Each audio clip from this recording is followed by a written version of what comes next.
നാട്ടുകാരിൽപ്പെട്ട സ്വർഗവാസികളുണ്ടല്ലോ, അവിടെ വെച്ച് ചോദിക്കുന്നു, പെണ്ണേ എങ്ങനെ കിട്ടി പെണ്ണേ, ഈ പ്രതിഫലം നിനക്ക് എങ്ങനെ കിട്ടി? ദുനിയാവിന് കഴിഞ്ഞതുപോലെ ഒരു കൂരക്കീഴിൽ നീയും നിന്റെ ഭർത്താവും നിന്റെ മക്കളും സ്നേഹത്തോടെ കഴിഞ്ഞതുപോലെ സ്വർഗത്തിലും നിങ്ങൾ ഒരുമിച്ചാണല്ലോ, സ്വർഗത്തിലും നിങ്ങൾ ഒരുമിച്ചാണല്ലോ. എങ്ങനെയാണ് ഈ പ്രതിഫലം കിട്ടിയതെന്ന് നാളെ സ്വർഗവാസികൾ ചോദിക്കുമ്പോ പാതിരാത്രി ഒരുമിച്ച് കൂടിയവര് തന്റെ ഭർത്താവിന്റെയും മക്കളുടെയും കയ്യിൽ പിടിച്ച സ്വർഗത്തിൽ പോകണോ? ചെറുപ്പക്കാരാ, ഈ ദുനിയാവിലെ ഭാര്യയുടെയും മക്കളുടെയും കയ്യിൽ പിടിച്ചിട്ട് അല്ലാഹുവിന്റെ സ്വർഗത്തിലും ഇവിടെ കഴിഞ്ഞതുപോലെ കഴിയാൻ ആഗ്രഹമുണ്ടോ?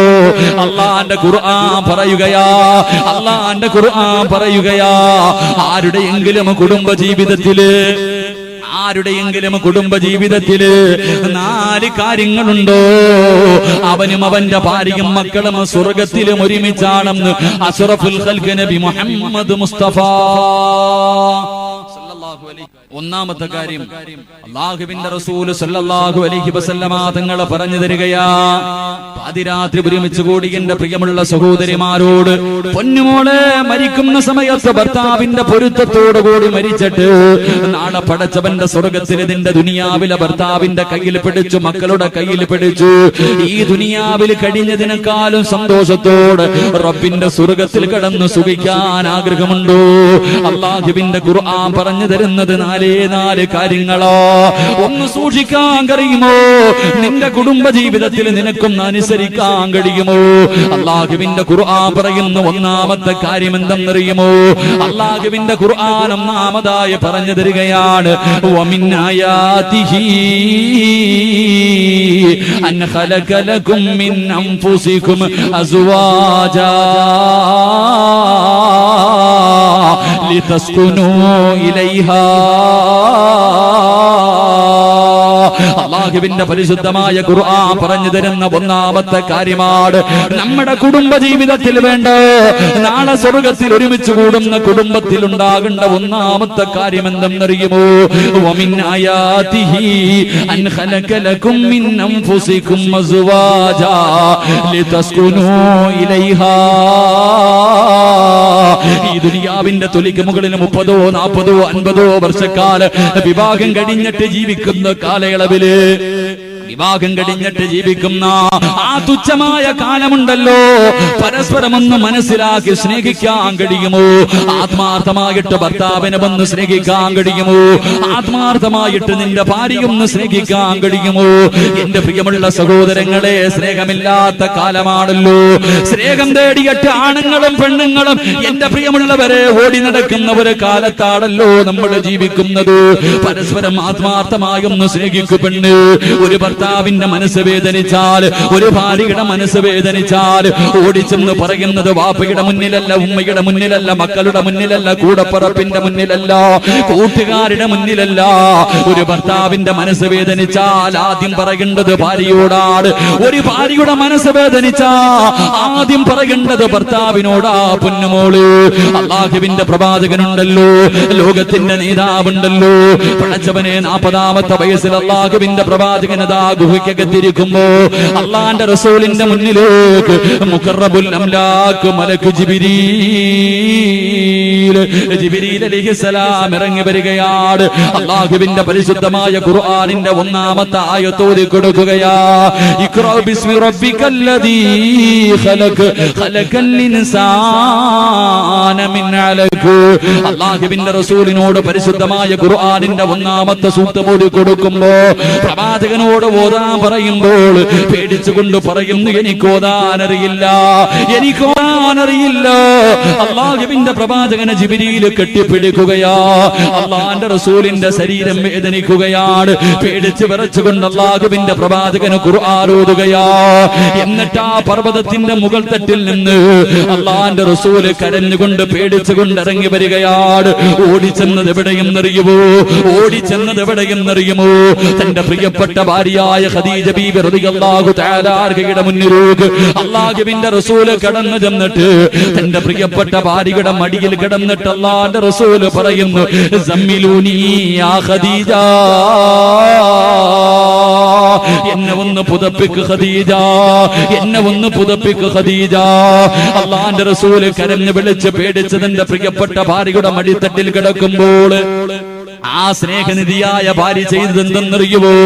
അല്ലാഹുവിന്റെ റസൂലിന്റെ തലയിൽ ഇങ്ങനെ പിടിക്കുകയാണ്. ഇടത് കൈ കൊണ്ട് പ്രവാചകന്റെ തോളിൽ പിടിച്ചിട്ട് വലത് കൈയെടുത്ത് റസൂലുള്ളാഹിന്റെ മുടികളുടെ രോമങ്ങൾക്കിടയിലൂടെ തന്റെ തലയിൽ ഇങ്ങനെ കൈവച്ച് തടകിയിട്ട് ആ സ്നേഹനിധിയായ ഭാര്യ പറയുന്നു, നബിയേ വല്ലാഹി മാ യുഖ്ഫീകല്ലാഹു അബദാ.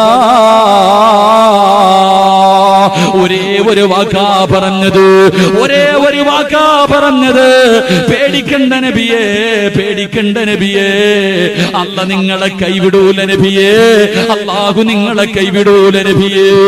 അല്ലാഹുവിന്റെ റസൂലിന്റെ ജീവിത ചരിത്രം വായിച്ചു നോക്കുന്നുണ്ട്. 11 ഭാര്യമാരുണ്ടായിരുന്നു. അല്ലാഹുവിന്റെ റസൂലിന് ഏറ്റവും ഇഷ്ടം ഖദീജാനെയായിരുന്നു. പടച്ചവരെ എന്തു പറഞ്ഞാൽ ഖദീജാനെ കുറിച്ചാ പറയുന്നത്. ഖദീജ ബീവി വഫാത്തായിട്ട് പോലും ഖദീജാനെ കുറിച്ച് എന്തെങ്കിലും പറഞ്ഞാ അല്ലാഹുവിന്റെ റസൂലിന്റെ കണ്ണ് നിറയുമായിരുന്നു. എപ്പോഴും ഖദീജയെ കുറിച്ച് പറയുന്നത് കേട്ടപ്പോ ഒരിക്കൽ ആയിഷ ബീവി അല്ലാഹുവിന്റെ റസൂലിനോട് ചോദിക്കുന്നു, നബിയേ ഈ കിളവിയോടെന്തേ നബിയേ ഇത്ര സ്നേഹം, ഈ കിളവിയോടെന്തേ? എന്റെ പ്രിയമുള്ളവരെ, ഏറ്റവും സ്നേഹം ഖദീജാനെയായിരുന്നു. എന്റെ പ്രിയമുള്ള പെങ്ങളെ, ഒന്ന് സ്നേഹിക്കാൻ കഴിയുമോ? രാവിലെ മുതൽ വൈകുന്നേരം വരെ കഷ്ടപ്പെട്ട് രക്തം വിയർപ്പാക്കി ജോലി ചെയ്തിട്ട് വൈകുന്നേര സമയത്ത് വിയർത്തൊലിച്ച് തളർന്ന ശരീരവുമായി വീട്ടിലേക്ക് കയറി വരുന്ന പ്രിയപ്പെട്ട ഭർത്താവുണ്ടല്ലോ, ആ മനുഷ്യരെയും കാത്ത് വീടിന്റെ കവാടത്തിൽ നിൽക്കണം പെണ്ണ്. ഭർത്താവ് കയറി വരുമ്പോ തളർന്ന ശരീരവുമായി കയറി വരുന്ന ഭർത്താവിന് ഇടത് കൈ കൊണ്ട് പിടിച്ച് തന്റെ നെഞ്ചിലേക്ക് ചേർത്ത് വെച്ചിട്ട് തലയിൽ കിടക്കുന്ന ചാലെടുത്ത് ഭർത്താവിന്റെ നെറ്റിത്തലം തുടച്ചു കൊടുത്തിട്ട് പോട്ടയിക്ക, എല്ലാ നമ്മുടെ മക്കൾക്ക് വേണ്ടിയല്ലേ. ഇന്നുവരെ പറഞ്ഞിട്ടുണ്ടോ പെണ്ണ്? ഇന്നുവരെ പറഞ്ഞിട്ടുണ്ടോ പെണ്ണ്? ഒരിക്കലെങ്കിലും ഒരു ദിവസമെങ്കിലും ഒന്ന് പറഞ്ഞു നോക്കണം പൊന്നുമോള്. വൈകുന്നേരം ജോലി കഴിഞ്ഞ് വീട്ടിലേക്ക് തളർന്ന ശരീരവുമായി കടന്നു വരുന്ന ഭർത്താവിന് കെട്ടിപ്പിടിച്ചൊരു ചുടുചുംബനം കൊടുത്തിട്ട് പോട്ടയിക്ക എന്ന് ജീവിതത്തിൽ ഒരിക്കലൊന്ന് പറയണം മോളെ. അത് പറയുന്ന സമയത്ത് നിന്റെ ഭർത്താവിന്റെ മുഖത്തൊന്ന് നോക്കണം. എന്തൊരു സമാധാനമെന്നറിയുവോ, എന്തൊരു സന്തോഷമെന്നറിയുവോ. പാതിരാത്രി ഒരുമിച്ച് കൂടിയ പ്രിയമുള്ള ചെറുപ്പക്കാരോട്, പൊന്നുമോനെ ഇന്നെങ്ങാണം നീ മരിച്ചുപോയാ, ഇന്ന് രാത്രി നീ അങ്ങ് മരിച്ചുപോയാ, പടച്ചവനെ നാളെ ദുഹറിന്റെ സമയത്ത് ഇവിടത്തെ പള്ളിയിൽ നിന്നെ കൊണ്ട് കബറടക്കുമല്ലോ. നിന്റെ പ്രിയപ്പെട്ട ഭാര്യ നാളെ മുതൽ യുദ്ധയിരിക്കുകയാണ്. 4 മാസവും 10 ദിവസവും യുദ്ധയിരിക്കുകയാ. ഇദ്ദേഹക്കെ പണ്ടായിരുന്നു ചെറുപ്പക്കാരോ. പെണ്ണുങ്ങള് 4 മാസവും 10 ദിവസവും പടച്ചവരെ ഭർത്താവിന്റെ സ്മരണയിൽ കഴിഞ്ഞുകൂടിയിരുന്ന കാലമൊക്കെ മാറിപോരു. അവൾ 1 മാസം വീടിനകത്തിരിക്കുകയാണ്. അത് കഴിയുമ്പോ ബോറടിക്കുമ്പോ മൊബൈൽ എടുത്ത് വാട്സപ്പും ഫേസ്ബുക്കിലും കയറുകയാ. 2 മാസം കഴിഞ്ഞു അതും ബോറടിച്ചു. വീടിന്റെ കവാടത്തിൽ, വീടിന്റെ വരാന്തയിൽ വെച്ചിരിക്കുന്ന, ഹാളിൽ വെച്ചിരിക്കുന്ന ടിവിയുടെ മുന്നിൽ നിന്റെ ഭാര്യ ഇറങ്ങുകയാ. 4ാമത്തെ മാസം അവള് വീടിന്റെ വെളിയിലിറങ്ങുകയാ. പടച്ചവനെ യുദ്ധയുടെ കാലം കഴിഞ്ഞു. ആ സമയത്ത് കുടുംബക്കാര് വന്നിട്ട് പറയുന്നു, പെണ്ണ് ഒരു നല്ല വിവാഹാലോചന വന്നിട്ടുണ്ട്. എന്തു പറയും ചെറുപ്പക്കാരാ? ഒരു സ്നേഹനിധിയായ ഭർത്താവിനെ ആത്മാർത്ഥമായി സ്നേഹിക്കുന്ന പെണ്ണാണെങ്കിൽ അവൾക്ക് 25 വയസ്സാകട്ടെ, 30 വയസ്സാകട്ടെ, ചെറിയ പ്രായമാണെങ്കിലും അവര് കുടുംബക്കാരോട് പറയും, നിങ്ങളെങ്ങനെ പറയല്ലോ വാപ്പാ, മറ്റൊരു വിവാഹത്തെ കുറിച്ച് നിങ്ങൾ എന്നോട് പറയല്ലേ. എന്റെ ഇക്കയുടെ സ്ഥാനത്ത് മറ്റൊരു പുരുഷനെ കാണാൻ, എന്റെ ഭർത്താവിന്റെ സ്ഥാനത്ത് ഇനി മരിക്കുവോളം ഒരു മനുഷ്യനെ കാണാൻ എനിക്ക് കഴിയില്ല. അല്ലാഹു എനിക്ക് ഇത്രയേ വിധിച്ചിട്ടുള്ളൂ. ഇനി ബാക്കി അങ്ങ് സ്വർഗത്തിലാണ്. എന്റെ ഭർത്താവ് സ്വർഗത്തിന്റെ കവാടത്തിൽ എന്നെയും കാത്തു നിൽക്കുമല്ലോ. ഇനിയുള്ള കാലം ആ മനുഷ്യന് വേണ്ടി ഞാൻ ജീവിക്കാ. പറയുവോ ചെറുപ്പക്കാരാ? നിന്റെ ഭാര്യ നീ ഇന്ന് മരിച്ചുപോയാ പറയുവോ? എന്റെ പെങ്ങളോട് ചോദിക്കട്ടെ, നിന്റെ ഭർത്താവ് പറയുമോ മോള് നീ മരിച്ചു മരിച്ച അല്ലാഹുവേ 10ഓ 20ഓ 30ഓ ദിവസം കഴിയുമ്പോ ഭർത്താവിന്റെ ചാരത്ത് കൂട്ടുകാരൻ വന്നിട്ട് പറയും, എടാ ഒരു നല്ല പെണ്ണുണ്ടടാ, ഒന്നാമത്തെ വിവാഹം ആലോചിക്കട്ടെ. അല്ലാഹുവേ മരിച്ച് 30 ദിവസമേ ആയിട്ടുള്ളൂ. നിന്റെ ഭർത്താവ് പറയുന്ന ഒരു മറുപടിയുണ്ട്, 40 ആകാതെ പെണ്ണ് കെട്ടിയാ നാട്ടുകാര് എന്തെങ്കിലും പറയുമല്ലോ. ഇത്രയേ ഉള്ള പൊന്നുമോള്, ഇത്രയേ ഉള്ള പൊന്നുമോള്. അതുകൊണ്ട് പാതിരാത്രി ഒരുമിച്ച് കൂടിയ പെങ്ങളോട്, എന്റെ പ്രിയമുള്ള ചെറുപ്പക്കാരോട്, ചങ്ങനാശ്ശേരി പഴയ പള്ളിയുണ്ടല്ലോ, ഞാൻ ജോലി ചെയ്യുന്ന ചങ്ങനാശ്ശേരി പഴയ പള്ളിയുണ്ടല്ലോ, അല്ലാഹുവേ എല്ലാ വെള്ളിയാഴ്ച പള്ളിയിൽ പോകുമ്പോഴും ഒരു ചെറുപ്പക്കാരനെ ഞാൻ കാണുന്നുണ്ട്. അല്ലാഹുവേ തന്റെ പ്രിയപ്പെട്ട ഭാര്യ 33 വയസ്സേ ഉള്ളൂ. പടച്ചവനെ മഞ്ഞപ്പിത്തം കരളിൽ ബാധിച്ചിട്ട് അല്ലാഹുവേ 7 മാസം ഗർഭിണിയായിരുന്ന പെങ്ങള് ഒരു വെള്ളിയാഴ്ച രാവിലെ മരണപ്പെടുകയാണ്. ആ പെണ്ണിന്റെ മയ്യത്ത് കൊണ്ട് കബറടക്കിയിട്ടുണ്ട്. അല്ലാഹുവേ ഭർത്താവ് പള്ളിയിൽ 5 നേരം നിസ്കരിക്കാമെന്നിട്ട് പിരിഞ്ഞു പോകുമ്പോഴും തന്റെ പ്രിയപ്പെട്ട ഭാര്യയുടെ കബറിന്റെ ചാരത്ത് നിന്ന് ദുആ ചെയ്തിട്ടാ പോകുന്നത്. എന്റെ പ്രിയമുള്ളവരെ, ദുആ ചെയ്തിട്ടാ പോകുന്നത്.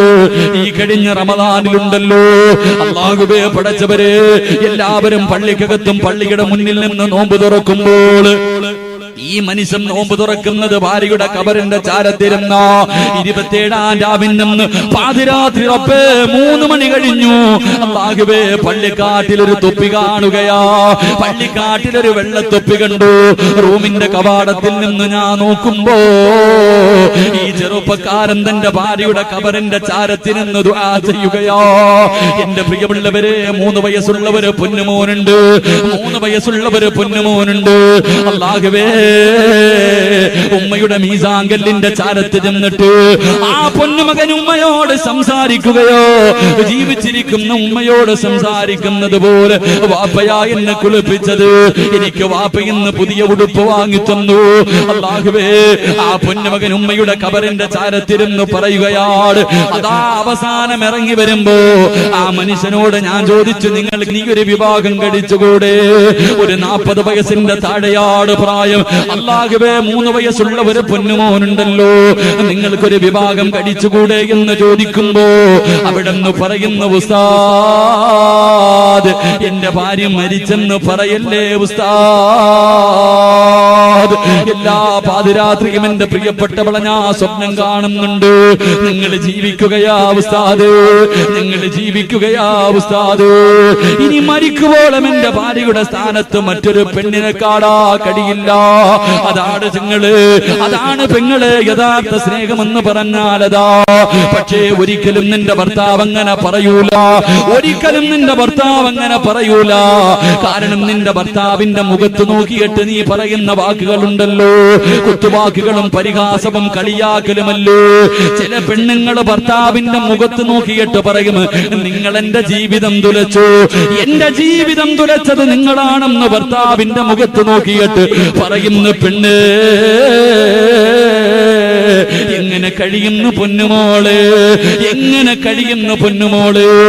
നിനക്കൊരു ജീവിതം തന്നവന്റെ മുഖത്ത് നോക്കിയിട്ട് എന്റെ ഭാവി തുലച്ചത് നിങ്ങളാണ്. എന്റെ വീടിന്റെ മുന്നിൽ എത്രയോ കോടീശ്വരന്മാര് വന്ന് കാവലിരുന്നിട്ടുണ്ട്. എല്ലാം തകർത്തല്ലോ, എല്ലാം തകർത്തല്ലോ. നീ അത് പറയുമ്പോ നിന്റെ ഭർത്താവിന്റെ മനസ്സിന്റെ ഉള്ളിലുള്ള വേദന ചിന്തിച്ചിട്ടുണ്ടോ? എന്തേ നീ ഇങ്ങനെ ആകാ കാരണമെന്ത്? എന്ത് ചെയ്താലും പെണ്ണിന് പരാതിയാണ്. ചോറ് വെച്ചാലും കറി വെച്ചാലും തുണി കഴുകിയാൽ പടച്ചവനെ എന്ത് ചെയ്താലും പരാതിയാ, പരാതിവാ. പെങ്ങളെ എങ്ങനെ പറയില്ലേ പൊന്നുമോളെ, അങ്ങനെ പരാതി പറയല്ലേ പൊന്നുമോളെ. നിനക്ക് നിന്റെ മഹത്വം അറിയാതെട്ടാ, നിനക്ക് നിന്റെ പ്രതിഫലം അറിയാതെട്ടാ. അല്ലാഹുവിന്റെ പ്രവാചകൻ തന്റെ പ്രിയപ്പെട്ട പൊന്നുമോൾ ഫാത്തിമ ബീവി റളിയല്ലാഹു തആല അൻഹ എന്റെ പ്രിയമുള്ളവരോട് ഓർമ്മപ്പെടുത്തുകയാ. നിന്റെ ഭാര്യ നിന്നോട് കുത്തുവാക്ക് പറയുമ്പോ, പരിഹസിക്കുമ്പോ, കളിയാക്കുമ്പോ മിണ്ടാതെ നിൽക്കല്ലേ ചെറുപ്പക്കാരാ. പറഞ്ഞു കൊടുക്കാൻ ഒരു കഥ ഞാൻ നിനക്ക് പറഞ്ഞു തരാ. അല്ലാഹുവിന്റെ റസൂലുണ്ടല്ലോ, തന്റെ പ്രിയപ്പെട്ട പൊന്നുമോള് ഫാത്തിമ ബീവി റളിയല്ലാഹു തആല അൻഹ വിവാഹം കഴിഞ്ഞിട്ട് ഒരു ദിവസമുണ്ടല്ലോ അല്ലാഹുവിന്റെ റസൂൽ തന്റെ പൊന്നുമോളെ കാണാൻ പോവുകയാ. അല്ലാഹുവിന്റെ പ്രവാചകൻ തന്റെ പൊന്നുമോളെ കാണാ വീടിന്റെ വെളിയിൽ ചെന്ന് സലാം പറഞ്ഞു. വീടിന്റെ വെളിയിൽ ചെന്ന് സലാം പറഞ്ഞു. വീടിനകത്തേക്ക് കടന്നു ചൊല്ലുമ്പോ ഫാത്തിമ ബീവി റളിയല്ലാഹു തആല അൻഹ ആട്ടുകല്ലിന്റെ ചുവട്ടിലിരുന്ന് ഗോതമ്പ് പൊടിച്ചുകൊണ്ടിരിക്കുകയാ. ആട്ടുകല്ലിന്റെ ചുവട്ടിലിരുന്ന് ഗോതമ്പ് പൊടിച്ചുകൊണ്ടിരിക്കുകയാ. അല്ലാഹുവിന്റെ റസൂൽ ചോദിക്കുന്നു, മോളെ ഫാത്തിമ എന്തുണ്ട് പൊന്നുമോള്, വിശേഷം എന്തെന്ന് ചോദിക്കുമ്പോ റസൂലുള്ളാഹിയുടെ പൊന്നുമോള് കല്ലിന്റെ ചുവട്ടിലിരുന്ന് കരയുകയാണ്. തന്റെ പൊന്നുമോള് കരയുന്നത് കണ്ടപ്പോ അല്ലാഹുവിന്റെ റസൂൽ അടുത്ത് ചെന്നിട്ട് ചോദിക്കുന്നു, മാ തബ്കീകി യാ ഫാത്തിമ, ഉപ്പയുടെ പൊന്നുമോൾ എന്തിനാ കരയുന്നത്? അല്ലാഹുവിന്റെ പ്രവാചകൻ തന്റെ കരളിന്റെ കഷ്ടമായ തന്റെ പ്രിയപ്പെട്ട പൊന്നുമകളോട് ചോദിക്കുമ്പോ ഫാത്തിമ ബീവി റളിയല്ലാഹു തആല അൻഹ രണ്ട് കൈയും എടുത്തിട്ട് ഇങ്ങനെ കാണിക്കുകയാ. അല്ലാഹുവിന്റെ പ്രവാചകന്റെ മുന്നിലേക്ക് രണ്ട് കൈയും എടുത്ത് നീട്ടിക്കൊടുത്തിട്ട് പറയുന്നു, വാപ്പാ ഈ അടുക്കളക്കകത്ത് കിടന്ന് ജോലി ചെയ്തിട്ട് ഈ കല്ല് പിടിച്ചിട്ട് എന്റെ കൈ പൊട്ടിയിട്ട് രക്തം വരുന്നു വാപ്പാ. അല്ലാഹുവിന്റെ പ്രവാചകന്റെ പ്രിയപ്പെട്ട പൊന്നുമോൾ രണ്ട് കൈയും കാണിച്ചിട്ട് വാപ്പയോട് പരാതി പറഞ്ഞപ്പോ അല്ലാഹുവിന്റെ റസൂല് പറഞ്ഞ മറുപടി എന്തെന്നറിയുമോ?